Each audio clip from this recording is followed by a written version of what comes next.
नमस्कार. मी पंजाब डंग शेतकऱ्याला सांगू इच्छितो मॅम, राज्यात म्हणजे खूप ठिकाणी पावसाळ्यासारखा पाऊस पडणार आहे, काही ठिकाणी गारपीट होणार आहे, काही ठिकाणी वारं सुटणार आहे. म्हणून हा अंदाज सर्व शेतकऱ्यांनी लक्षात घ्यायचा. पुणे जिल्हा, त्याच्यानंतर अहिल्यानगर, बीड जिल्हा, बीड जिल्ह्यामध्ये कळंब तालुका, कळंब, त्याच्यानंतर कळंब तालुका, धारूर तालुका, त्याच्यानंतर म्हणजे बीड जिल्ह्यात बऱ्याच ठिकाणी म्हणजे सर्व बऱ्याच ठिकाणी पाऊस पडणार आहे. त्याच्यानंतर लातूर जिल्हा, लातूर जिल्ह्यात देखील खूप ठिकाणी पाऊस पडणार आहे. कोल्हापूर जिल्हा, सातारा जिल्हा, नांदेड जिल्ह्यात देखील पाऊस पडणार आहे.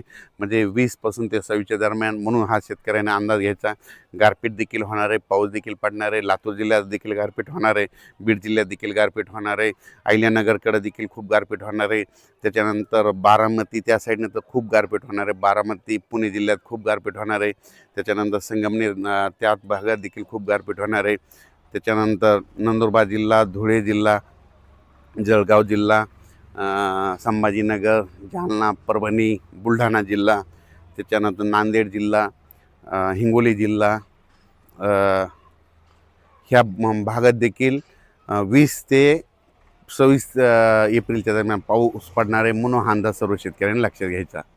तसेच अमरावती जिल्हा, अकोला जिल्हा, वर्धा जिल्हा, भंडारा जिल्हा, त्याच्यानंतर यवतमाळ जिल्हा, त्याच्यानंतर नांदेड जिल्हा, ह्या परिसरात बी पाऊस पडणार आहे. हे अंदाज लागायचा. खरा पाऊस मात्र तुम्हाला एक सांगतो दक्षिण महाराष्ट्राकडे होणार आहे.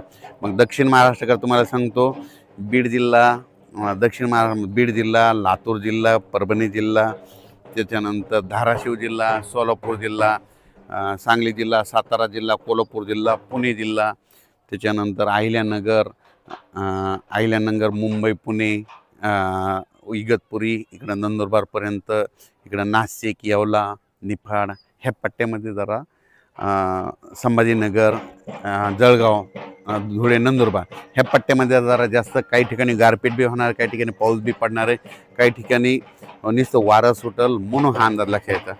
तसेच तेलंगणा आणि कर्नाटकमध्ये देखील खूप पाऊस पडणार आहे. कर्नाटकमध्ये तर खूप गारपीट होणार आहे. म्हणून हा अंदाज लक्षात यायचा. लातूर जिल्ह्यात देखील गारपीट होणार आहे, धाराशिव जिल्ह्यात गारपीट होणार आहे, सोलापूर जिल्ह्यात गारपीट होणार आहे, कोल्हापूरकडे देखील होणार आहे, साताऱ्याकडे देखील होणार आहे, पुणेकडे देखील होणार आहे, बारामती त्याच पट्ट्यात होणार आहे, बारामती 2 त्या पट्ट्यात देखील गार होणार आहे, कडाष्टी बीडकडे त्या पट्ट्यामध्ये देखील काही भागात गारपीट होणार आहे. त्याच्या अहिल्यानगर जिल्ह्यात देखील गारपीट होणार आहे. म्हणून हा अंदाज सर्व शेतकऱ्यांनी लक्षात घ्यायचा. म्हणजे सांगायचं झालं तर काही ठिकाणी गारपीट होईल, काही ठिकाणी भाग सोडून देईल, काही ठिकाणी वारं देखील सुटेल.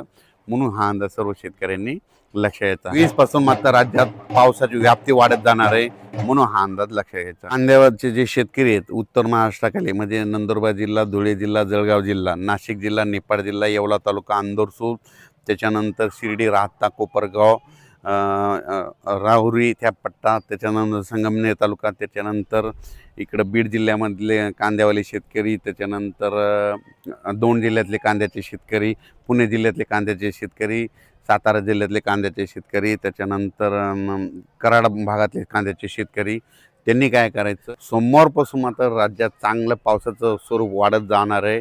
म्हणून हा अंदाज लक्षात घ्यायचा. अचानक वातावरण झालं तर परत एक मेसेज दिला जाईल. धन्यवाद.